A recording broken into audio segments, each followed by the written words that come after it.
জনাব তারেক রহমানের নির্দেশে আমি আমার স্বতন্ত্র প্রার্থিতা ফিরে পাওয়ার জন্য নির্বাচন কমিশনে যে আপিল আবেদন করেছি, আমি আমার আপিল আবেদনটি প্রত্যাহার করে নিলাম।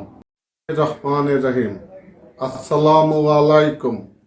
আমি আব্দুল সত্তার খান, শহীদ প্রেসিডেন্ট জিয়াউর রহমানের একনিষ্ঠ কর্মী, আপসহীন দেশনেত্রী বেগম খালেদা জিয়ার আদর্শের সৈনিক, তরুণ প্রজন্মের আইডল, বাংলাদেশ জাতীয়তাবাদী দলের চেয়ারম্যান জনাব তারেক রহমানের ৩১ দফা বাস্তবায়নের লক্ষ্যে আমার সংসদীয় আসন ১২১ বরিশাল ৩ মুলাদী-বাবুগঞ্জ জনাব তারেক রহমানের নির্দেশে আমি আমার স্বতন্ত্র প্রার্থিতা ফিরে পাওয়ার জন্য নির্বাচন কমিশনে যে আপিল আবেদন করেছি, আমি আমার আপিল আবেদনটি প্রত্যাহার করে নিলাম।